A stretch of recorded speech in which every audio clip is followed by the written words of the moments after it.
Thank you, Mr. Chairman, for allowing me to speak today on a topic which, frankly, has not been easy for us as a society to deal with. I must say that mental illness has been an issue which, by and large, we in India have preferred to brush under the carpet in the hope that it will go away or that it really is not something we have to deal with.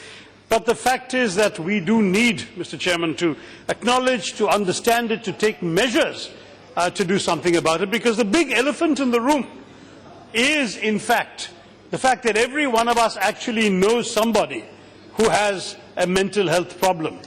We don't realize it, we may not like it, we may not be aware of it, they may not be conscious of it, but I can assure you not one of us in this room has failed to come across all in people. Their public life they have all problems. Sir, Mr. Chairman, you're right, the problems are there, but we have not been giving this issue the importance it deserves, and that's why I think this debate is an important one. As our Honourable Minister has said, we owe it to ourselves, to our loved ones, to the future of our society to find solutions and grappling with it. We must stop looking the other way. Now, as a Congressman, Mr. Chairman, I'm proud that this bill was first brought to this House in 2013 by my esteemed colleague now in the Rajya Sabha, then the Union Health Minister, Mr. Ghulam Nabi Azad. He recognised early the necessity for India to take proactive steps to protect the well-being of our citizens, and I'm sorry in some ways that it's taken so long, 3 years, for the present government to bring it back, but I want to congratulate Mr. Nadda for his masterly exposition of the provisions of the bill, and for the government of today for having recognised the good work being done, and that was done on a number of issues by its predecessors. In fact, it is striking that we have now seen so many bills brought to the House in the last 3 years, 2.5 years, by this government, for which the preparatory work and very often the drafting were done by the UPA government, and this is one such bill. I think we all know there is Aadhaar, there is FDI, there is the insurance reform. So many other things have come to this House thanks to the hard work done by the predecessors of this government, and I hope they will also have the grace to acknowledge that this is the legacy of that hard work. Now, let me come back to the substance of the bill. The numbers in our country, Mr. Chairman, frankly, really plead for urgent measures. It is estimated that at least 1 in 20 people in India live with mental illness. That's about 5%. 50 million of our citizens are dealing every day with a problem that we are only now starting really to even acknowledge in all its gravity. And the fact is that experts think this may be an underestimate. By 2020, as much as 20% of our population might be affected by mental health issues. Yet, as I said, we've really ignored the problem, and very often when we have considered mental health, we have done so with ignorance and prejudice. Just let's look, for example, Mr. Chairman, at the past legislations on this subject. We have, for instance, the Lunatics Removal Act of 1851, the first legal provision on the subject, the Indian Lunatic Asylum Act of 1858, the Military Lunatics Act of 1877. Perhaps we may think they've all gone to the other side of the border, but still military lunatics had an act here. The Indian Lunacy Act of 1912. Now, these were all bequeathed to us by the colonial authorities, and I think many of you know what I think of many of the legal and penal provisions left behind by the colonial authorities. But the fact is that their only answer to mental health problems was to brand individuals as lunatics, confine them in so-called madhouses, and physically in certain spaces, and to pretend that took care of the problem. Even just before independence, 1946, there was a Bhure committee, a government committee of inquiry, which concluded, and I quote, "The majority of mental hospitals in India are designed for detention and safe custody without regard for curative treatment," unquote. But I'm sorry to say, sir, this has continued largely to be the pattern even after independence. Now, it was easy for a foreign power dominating a subject people to incarcerate individuals and continue with the business of ruling as they saw fit. But in independent India, our government is there to serve Indians. We must look after the health and well-being of our own people. We owe it to our people to find answers, not to just brand them as lunatics and look the other way instead of giving them assistance.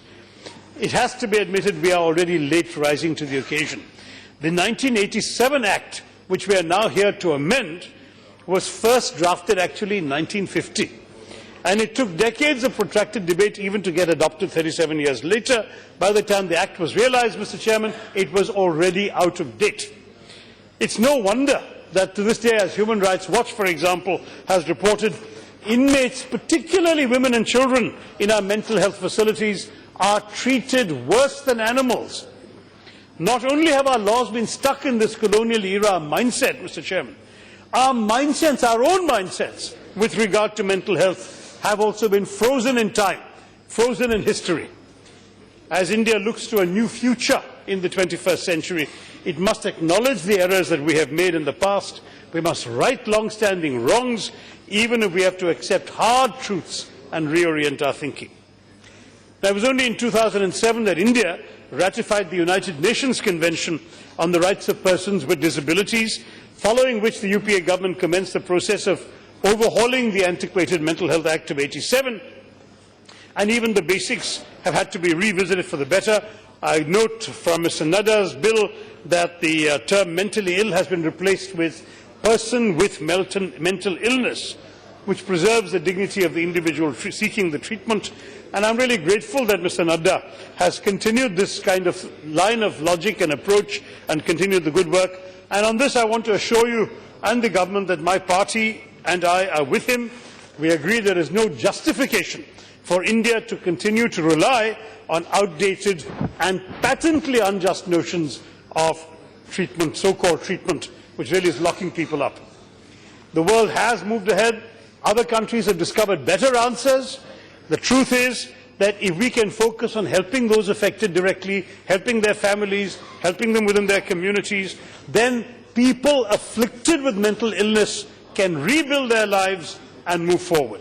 And it is for us as a society, if we want to be a modern, progressive society, we must do this, Mr. Chairman. Mental health remains an issue that is not only difficult for many to comprehend, but it comes with a colossal baggage of stigma. Stigma that people think, oh, ye to pagal hai. This whole attitude that comes in, the way in which people are disregarded, despised. One is shunned as a mad person, a lunatic, or worse. If it is known that one has even been to a psychiatrist, one is looked upon by many people with fear or with confusion. What is the matter with this person? He goes and sees a psychiatrist. That is the attitude in our culture. A health patient is painted with the brush of ignorance and treated very often at a distance. This person is not well mentally, let's keep our distance from him. The real truth is this person needs medical assistance, needs help, needs understanding. It is an illness, it is not just a behavior pattern. The truth is, of course, that mental illness is a very complicated disability to gauge. You know, when you have another kind of disability, somebody is sitting with a broken leg, you can see he has a broken leg. Somebody has a broken mind. Extremely difficult to diagnose it. Sometimes people can, as far as their appearances go, seem perfectly healthy. And they're happy. They come across as social beings while confronting painful inner battles. And I can tell you, Mr. Chairman, from personal experience, there's nothing sadder than witnessing a close one, a loved one with mental illness at close quarters. I have lived with a victim of mental illness. Like many in that condition, very often such people are in a state of denial. They don't accept they have a mental problem, so they don't go to see a doctor. Nadda Sahab was talking about how they can easily authorize somebody to do this. They don't accept that they are mentally ill.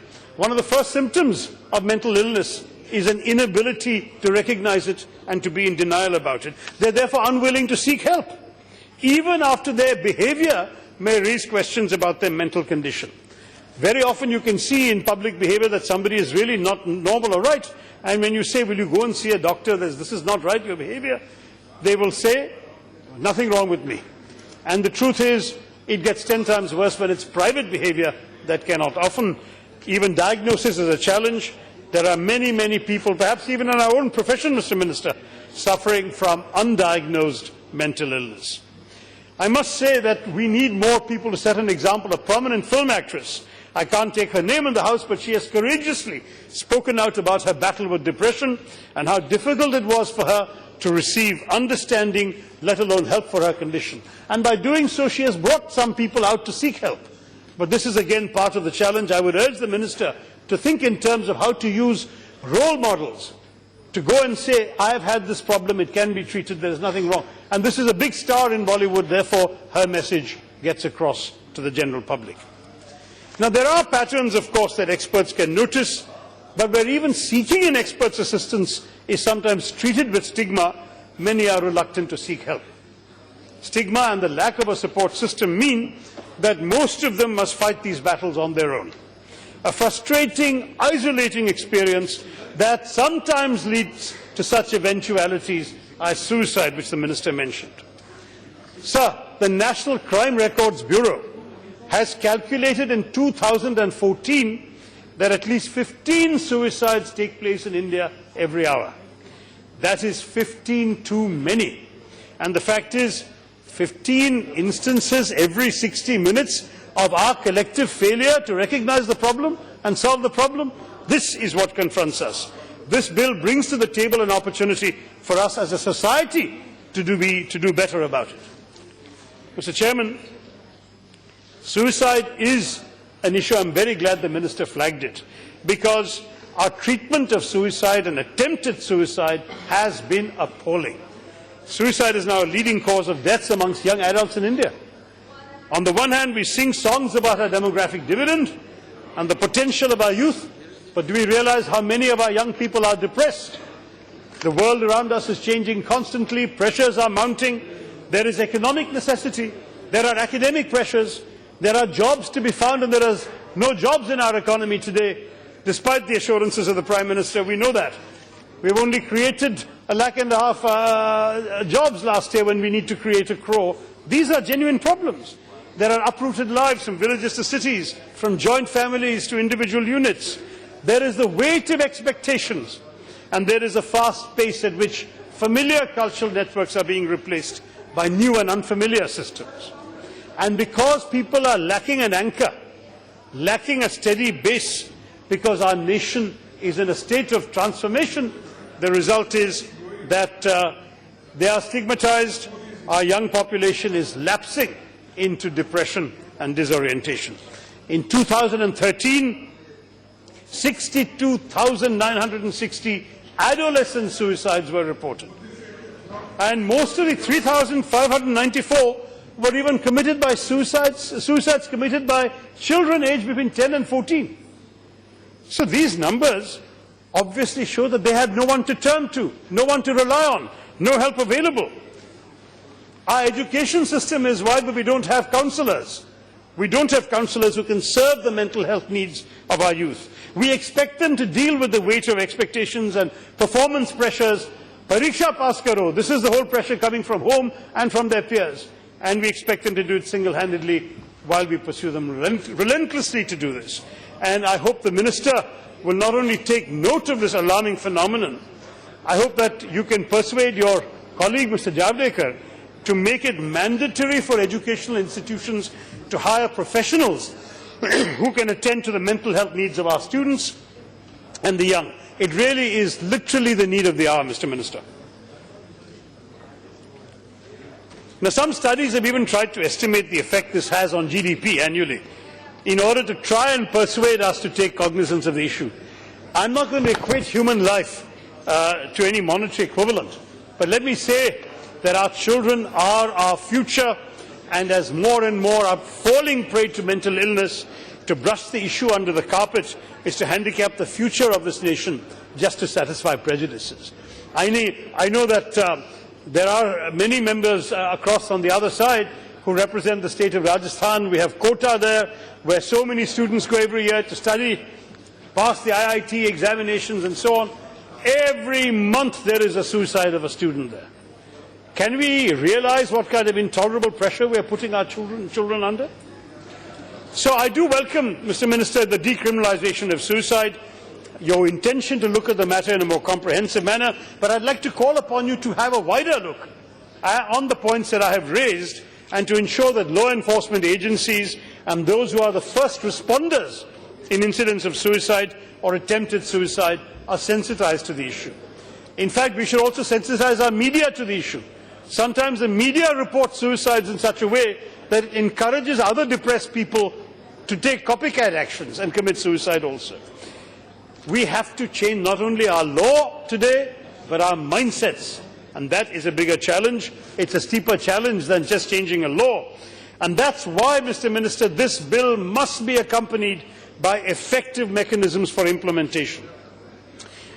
If we don't implement, this law will remain on paper of good intentions. I really hope that you will be able to give the implementation priority. We need a government-wide effort to ensure that your officers are sensitive to the needs of those in distress who are depressed. The police should be trained to understand that an attempted suicide is a cry for help. It is not a crime.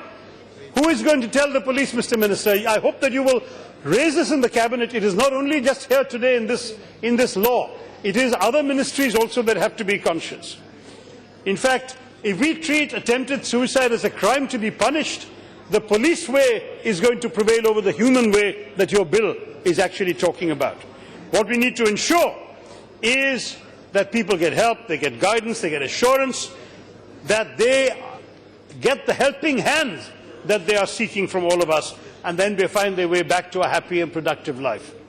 We owe it to them, Mr. Chairman, to extend that hand, to bring them back to a meaningful life and a life full of meaning, quite literally. Now, I'm sorry to say that our educational system is so much at fault in this particular problem, but it does, I'm afraid, the very institutions that we have created to give our children a future are also putting them under so much of pressure that their future is disappearing. There was a recent study, Mr. Chairman, I have it here, to ascertain the presence of psychological morbidity amongst medical undergraduates in India. Just people who are going to be doctors, who are studying medicine. Half of the medical students in India suffer from depression, anxiety and stress measured at global standards. Half, 50%. This is not a small matter, Mr. Chairman. We have both Dr. Harshvardhan and Dr. Nadda sitting there, the eminent doctors. This is the process we're producing our doctors out of. They need trained professionals, and I hope that the bill will deliver trained professionals. I am concerned very seriously by the gap in our professional capacities at the moment. Psychiatrists are telling us that in a society where psychiatrists amount to 0.2 for every 1 lakh people, there is 1 psychiatrist in our country for 5 lakh people, Mr. Minister. Not to speak of a shortage of nurses, psychologists, psychotherapists, even NGOs working in the mental health space are few and far between. How can we rise to the challenge? We have to put this issue up higher on the agenda. We're discussing it on a Friday afternoon in a half-empty house. The truth is, this is an issue that is a national challenge. I certainly hope that you will also contribute, Mr. Minister, to building networks to seriously rehabilitate mentally ill persons who require constant assistance even after their treatment. Now, there are a number of good things in this bill, but they leave also a number of significant other issues out. Even when you talk about mental health professionals, psychiatrists, clinical psychologists, and even those trained in homeopathy, naturopathy, Ayurveda, Unani have been recognized in your bill, but psychoanalysts, psychotherapists, counseling psychologists, and others have not been included in the bill amongst the professionals who could help us and our people with mental health issues. I would request the Minister, when the bill is adopted, to bring in a small amendment and just add these categories. When you have mentioned so many and you have failed to mention psychoanalysts, psychotherapists and counseling psychologists, it's a genuine omission and a rather serious omission. As you know, Mr. Minister, there will be no technical difficulty in just amending the bill at the moment of adoption with one small change, especially since we are going to continue this process on Monday, I understand. All around the world, these are people who are assisting mental health victims, and in various contexts, in the family, in schools, in hospitals, and so on. And the whole principle is that we should not only address mental health problems after they have emerged, after they've been diagnosed, but we should prevent individuals from going into depression in the first place. If you have counsellors in the school system, if you have them in the medical colleges, you may be saving suicides, you may be benefiting India with future geniuses, future good doctors and so on, because you have prevented them from committing suicide. Now, we have to help our children, we have to help our adolescents, we have to help all our citizens at risk, and therefore we need a wide range of professionals with a wide range of skills. And I think we need, Mr. Minister, to ensure that we create an infrastructure where mental health issues, even as they arise at the earliest of stages, can be addressed and resolved without having to wait for treatment at a later, more complicated stage. I'll give you one example from my home state of Kerala. I've been informed there by the Indian Association of Clinical Psychologists. Every individual who seeks mental health services, whether it's a child who has learning disabilities, somebody with serious psychiatric complications, is expected to meet with a psychiatrist. As I said, very few psychiatrists available, but you have to meet a psychiatrist. And that too only medical science professionals, those qualified with a medical degree, are deemed suitable. Those who studied behavioral sciences are treated as subordinate or inferior, whereas what we clearly need is a multidisciplinary, multi-pronged approach that takes advantage of all that is offered in different streams, branches, levels and layers of mental health discourse and practice, so that more holistic answers and solutions can be found. We want to address the issue and not to create another hierarchy of professionals when we are dealing with this issue. We already have a very hierarchical society. Let us not reduce mental health to again being stuck in a hierarchy of professional treatment. As you know, the bill is very broad in its defining terms, its definition. Even individuals with what could be deemed to be relatively minor ailments, such as memory orientation or mood disorders, are brought within its purview.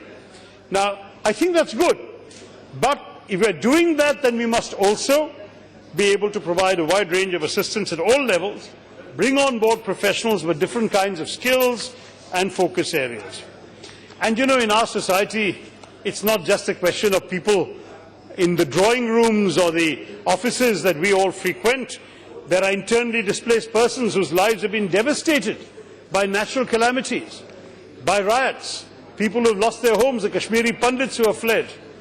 What we need is psychological first aid provided by relevant professionals. They cannot be herded into the clinics of psychiatrists. They'd be overwhelmed by the sheer scale of the problem. What we need, it seems to me, is different degrees of support for different kinds of professionals. You know that our military has been neglected. I've tried to raise the question in Parliament. It didn't get asked, but I think a written answer is coming. The military has a crying need for treatment for post-traumatic stress disorder. And it's not just after military engagements. Obviously, they have some real issues there. But even during prolonged periods of service in high-tension environments, such as the LOC in Kashmir, sometimes in Northeast and so on, they need psychological counselling. Tomorrow, sir, we cannot afford a situation where one of our soldiers, a man with a gun, becomes mentally disturbed. The consequences could be very serious for the morale of our armed forces. It is cheaper and wiser and more far-seeing to just have mental health professionals available in the army to counsel people in high-stress environments. Now, the bill is finally here with us, Mr. Chairman, after nearly 5 years of consultations. Clearly has promise and potential. It's far-sighted in looking upon mental health as a right and the delivery of mental health facilities as a responsibility of the government. And I hope the government now will allocate significant resources to this end. I do want to say that we have seen now 3 budgets from your government, Mr. Minister.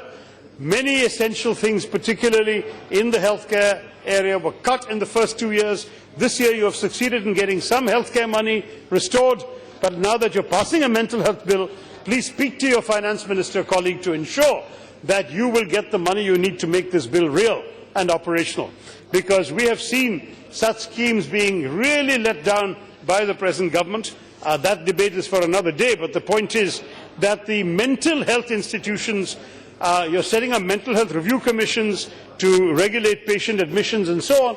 That's fine, but I don't talk only about resources for salaries for these people. I'm talking about resources for actually getting help to the victims. Now, the question of rights, violation of rights, my colleagues were mentioning and reacting when you were speaking, Mr. Minister. You know, you must appreciate that in our country very often, mental health hospitals, especially women's hospitals, are often packed with people who should not be there.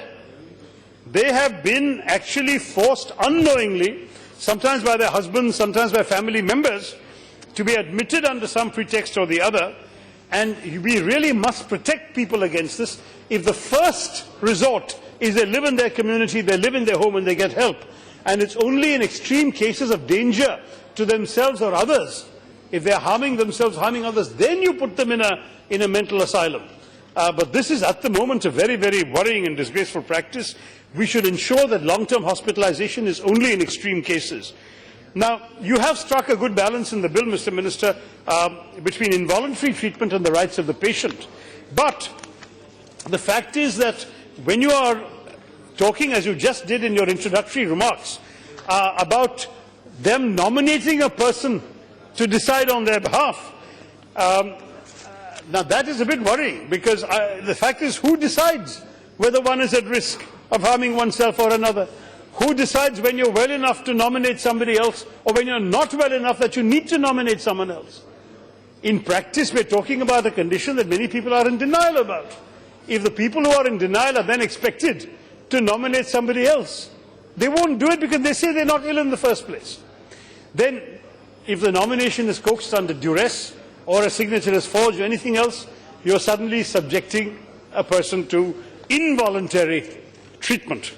And I think that this is not going to be easy. I hope that you will be careful in drafting the regulations of this bill to ensure that it is not misused, because if we decide to disallow involuntary treatment, then we will be leaving out mental patients who have lost the capacity to judge their own mental state. But if we give people unsolicited powers to impose involuntary treatment, to lock up people, incarcerate people without adequate medical evidence, then we are actually opening the door to abuse and misuse. So by instituting review procedures for hospitalization and leaving room for medical institutions and family members to take action on behalf of a patient, I think we should really strike, Mr. Minister, not just in the bill but in the regulations you will write to implement the bill, the right balance, the balance that we have lacked so far, and I do want to applaud you for the steps you have taken in this bill in that direction. Now, I am glad that the drafting of this bill was inclusive. As the Minister mentioned, a wide range of people have offered comments, suggestions, expertise, civil society, medical professionals, and indeed I think we should today appreciate the efforts of the previous government and Sri Ghulam Nabi Azad, who offered us a well-rounded bill, and of course to Minister J.P. Nadda for keeping up the momentum and bringing it to us today. The bill will inevitably require refinement from time to time because the world is moving on.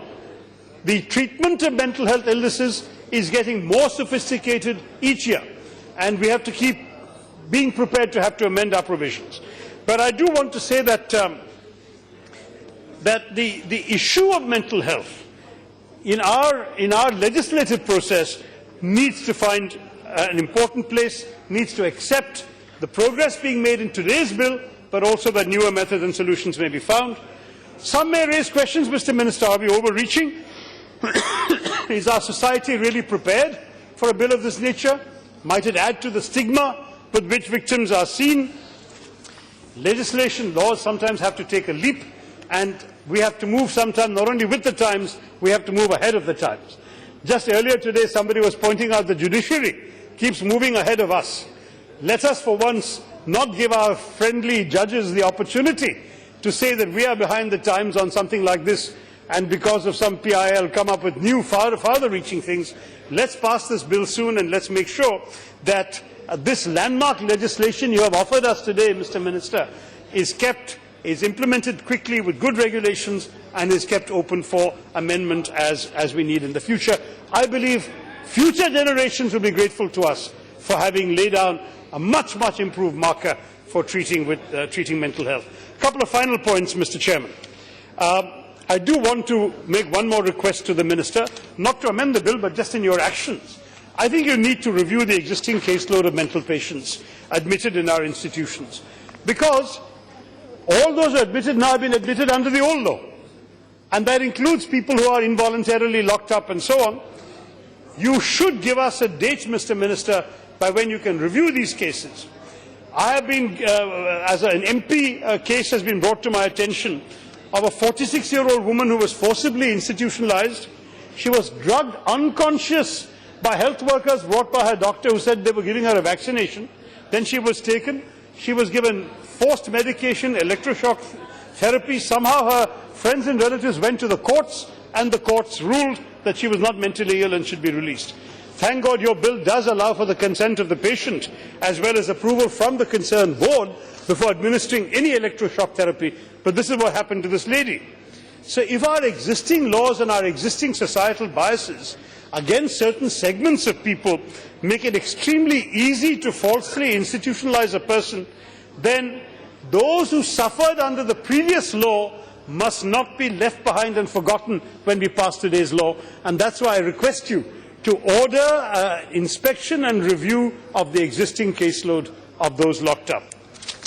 I do want to say something else, Mr. Chairman, that is of concern to my party, which is that in our country, sadly, whenever we do anything that's good for society, we are forced to bear in mind that the problems are particularly for the poor, for the lower caste, for the marginalized sections of society, women, homeless. Such people are the first victims of abuse. And I want to request you, we must take monumental steps to reduce our social biases, restore the right of life with dignity that is fundamental to each person, and we must make sure, absolutely, our airlines, just today we are talking about an MP misbehaving in an airline, and certainly action must be taken, but I can tell you about an airline misbehaving with a mentally handicapped person suffering from cerebral palsy, who was forced to leave a flight. People who have physical humiliation, deformities are facing humiliations. But the fact is that because mental problems are not available, Mr. Chairman, one minute, I'm just finishing. We must change our attitudes, Mr. Chairman. We must change the attitudes of society, but all public servants must also have a constructive opportunity. Let me once again conclude by welcoming this legislation. I congratulate the Minister for rising to the occasion. Let us all as a society rise to ensure that our citizens do not fight these battles of the mind alone. Let us tell them that we as a people are here to support, to help, to hold their hand until once again they are able to stand strong and lead a healthy, happy and self-determined life. Thank you, Mr. Chairman.